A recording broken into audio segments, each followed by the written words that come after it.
और ये सुनकर भी रोंगटे खड़े हुए थे।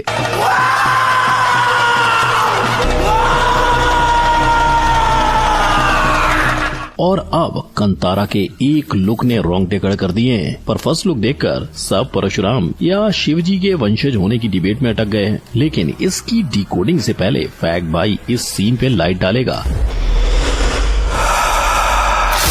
जिसका डायरेक्ट उल्टा बोले तो मूवी में बॉबी देओल का मरना तय है। बिल्कुल वैसे ही जैसे सलार वर्सेस केजीएफ के रॉकी भाई की फाइट सलार के टीजर के आते ही लोगों ने फिक्स कर डाली थी। पर ये दोनों कहानियां एक हैं या नहीं, इसका जवाब जानने के लिए आइए शुरू करते हैं। नंबर 1, पुष्पा कहाँ है? फ्लावर नहीं फायर है पुष्पा। ये तो इंडिया का बच्चा समझ चुका है। लेकिन पुष्पा 2 का टीजर देखने के बाद भी आपको जो नहीं समझा, आज फैक्ट भाई उन्हीं की बात करेगा। तो टीजर की शुरुआत में ही बताया कि पुष्पा भाग निकला है। वहीं पूरा टीजर एक तरह से हर न्यूज चैनल की कवरेज को मिलाकर बनाई एक कहानी है। गोलियों से घायल पुष्पा हुआ तिरुपति जेल से फरार। इसी कोशिश में पुलिस ने पुष्पा पर बरसाई गोलियां। पता चला है कि पुष्पा गंभीर रूप से जख्मी हुआ है, जो ये बताता है कि पुष्पा से बड़ी खबर पूरे देश में दूसरी नहीं है। इसके अलावा टीजर में जापान, मलेशिया और चाइना, मतलब कहानी इंटरनेशनल जा चुकी है। पर फिल्म के पोस्टर की डिजाइन और लिखावट चाइना से गहरा कनेक्शन दिखा रही है। और जितना पुष्पा का टीजर वायरल हुआ है, उतना ही पुष्पा का अर्धनारेश्वर लुक, जो 3 वजह से फिल्म में हो सकते हैं। पहला, तिरुपति का गंगम्मा जठारा, जिसके बीच होगा धमाकेदार एक्शन। दूसरा, पुष्पा ने पुलिस से भागने के लिए ये लुक लिया। और तीसरा, सेकंड पार्ट में श्रीवल्ली मारी जा चुकी है, जिस वजह से पुष्पा इस तरह उसका बदला लेने पहुंचा है। इसकी असली वजह तो 15 अगस्त 2024 को ही सामने आएगी। पर आपको तीनों में कौन सी वजह राइट लगी, कमेंट में बताओ। नंबर 2,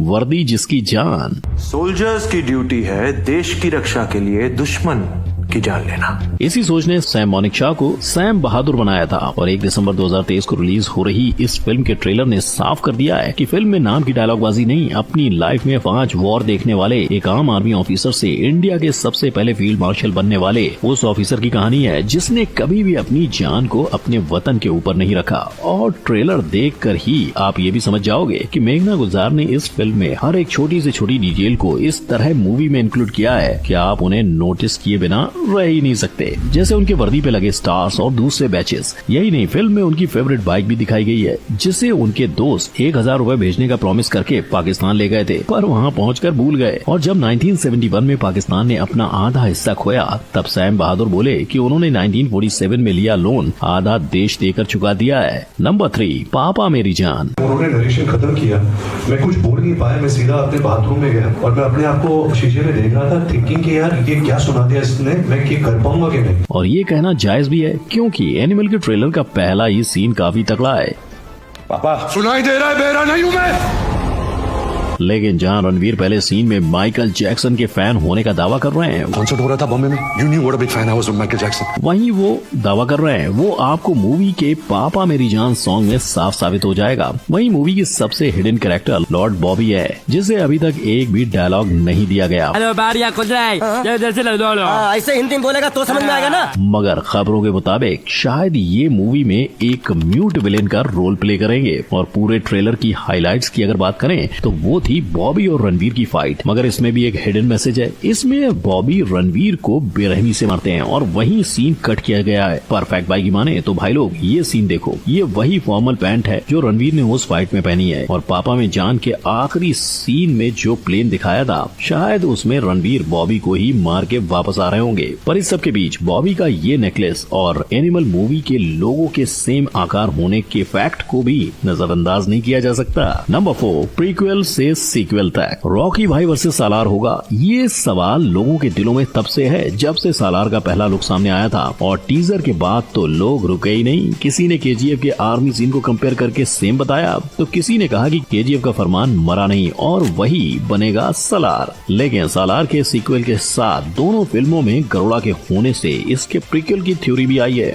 पर बेस्ट थ्योरी अवार्ड तो 5/12 को ही मिलेगा, जिसने टीजर के 5/12 और केजीएफ के एल डोराडो का कनेक्शन दिखाया था। मतलब A=1, B=2 तो E=5 और L=12 और EL से एल डोराडो ही होगा ना। लेकिन अगर आप इन थ्योरीज में बह गए तो ठहरो, क्योंकि खुद फिल्म के डायरेक्टर प्रशांत नील ने 1 दिसंबर को आने वाले ट्रेलर से पहले गिरा दिया है बॉम्ब, ये कहकर कि ये दोनों कहानियां अलग हैं और सालार फिल्म का कोर इमोशन फ्रेंडशिप है। पर इस रिपोर्ट पे वेरीफाइड ठप्पा तो फिल्म आने पर ही लगेगा। नंबर 5, कंतारा दोबारा।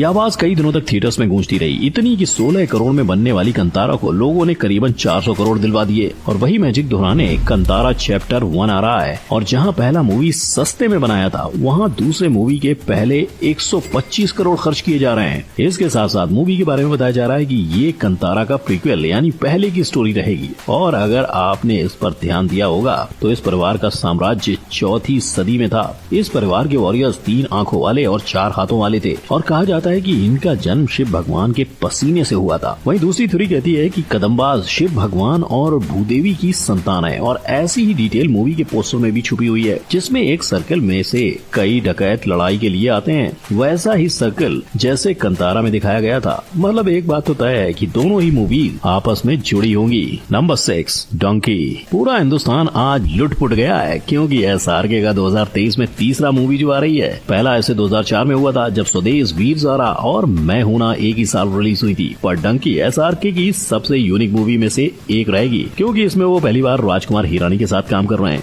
लेकिन जहां मूवी के अनाउंसमेंट पर लोगों को इसका टाइटल डंकी जैसा सुनाई दिया, वहीं SRK ने इसका मीनिंग सरहद पार होते गैर कानूनी ट्रैवल बताया। वहीं ड्रॉप 1 के पहले ही सीन में हमें SRK और उसकी पलटन रेगिस्तान में चलती दिखाई देगी, और उन पर एक स्नाइपर तनी हुई होती है, यानी शायद ये दूसरे देश से अपने देश गैर कानूनी सफर कर रहे हैं, या कहानी कुछ और है। इनफैक्ट उसी फ्रेम में आपको SRK की पलटन से विकी कौशल भी गायब मिलेंगे, यानी शायद वो लीगली परदेश चले गए हैं। ऐसी डिटेल डंकी के ड्रॉप 2 में भी है, जहाँ आपको गाने में बैकग्राउंड डांसर पर कई देशों का झंडा मिलेगा, और जिस टंकी पर SRK डांस कर रहे हैं वैसे टैंक्स आपको पंजाब के कई गाँव में मिलेंगे। अब बस आने वाले ड्रॉप का इंतजार रहेगा। नंबर 7 जंग की तैयारी। मार्वल के पास है एवेंजर्स, DC के पास है जस्टिस लीग, और यशराज के पास है स्पाई यूनिवर्स। अब इसमें जॉन और इमरान के बाद जूनियर NTR की एंट्री होगी। इस बात की खबर एक खबरी ने दी, और कहा कि जूनियर NTR स्पेन में अपने बॉडी डबल के बिना एक्शन सीन्स शूट कर रहे हैं। वहीं माना जा रहा है कि NTR साहब पूरे स्पाई यूनिवर्स के सबसे खतरनाक विलेन साबित होंगे, और जैसे पहले मार्वल में सोलो मूवीज का चलन निकला, वैसे ही इस स्पाई यूनिवर्स में भी सोलो मूवीज निकालकर सबसे खतरनाक विलेन लाया जा रहा है। इसके बाद शायद हमें ऋतिक, शाहरुख और सलमान एक मूवी में NTR से लड़ते नजर आ सकते हैं। मगर जहां टीजर के अंदर कर्नल लूथरा कबीर को एक डार्क मिशन पर भेज रहे हैं, वो अंधेरे में रहता है कबीर, उसे रोकने के लिए तुम्हें भी उसी अंधेरे में उतरना पड़ेगा। वहीं टीजर के अंत में हमें कबीर ही एक विलेन के तौर पर बताया जाता है। पर क्या ये सब एक सोची समझी चाल होगी, और क्या स्पाई यूनिवर्स बस एक सस्ता एवेंजर है? कमेंट में जरूर बताना। नंबर 8 जंगल का कांड। 20 दिसंबर 2024 अभी से अपने कैलेंडर पर मार्क कर लो, क्योंकि 9 सालों के बाद वेलकम का वेलकम होने वाला है। और अगर अक्षय कुमार की बात करें तो भाई लोग, वो इस फ्रेंचाइजी में लगभग 17 साल के बाद नजर आने वाले हैं। इतना ही नहीं, इस मूवी में फेमस सर्किट और मुन्ना की जोड़ी भी दोबारा दिखाई देगी। पर गौर करने वाली बात यह है कि इस मूवी का नाम वेलकम टू द जंगल है, ना कि वेलकम 3 यानी नो सीक्वल। और जहां तक इस मूवी की स्टोरी का सवाल है, तो IMDb पर वो ऑलरेडी डाल दी गई है। इसमें 2 पुलिस वाले जय और संध्या राज सोलंकी नाम के एक विलेन को पकड़ने निकलते हैं, पर फिर पता चलता है कि जय बख्शी की जिंदगी में राज की एक खास जगह रह चुकी है। मगर क्या लगता है, वेलकम के टीजर में उल्टा खड़ा इंसान उदय शेट्टी है या मजनू भाई? तो भाई लोग, ये थी वो फिल्में जिनके ट्रेलर तो आपने देखे थे, पर आज उनमें छुपे हुए राज देखकर आप हिल गए होंगे, राइट? वेल, आप इन सारी फिल्मों में से किस फिल्म के लिए सबसे ज्यादा एक्साइटेड हैं? तो कमेंट करके जरूर बताएं। और अभी आई बटन पर क्लिक करने पे आपको मिलेगा आपके फेवरेट स्टार के लाइव टीवी पर बताए राज का पर्दाफाश, बिल्कुल फ्री फ्री फ्री। अगर आपको आज की वीडियो पसंद आई हो तो लाइक, शेयर और सब्सक्राइब करें। हम फिर मिलेंगे। जय हिंद।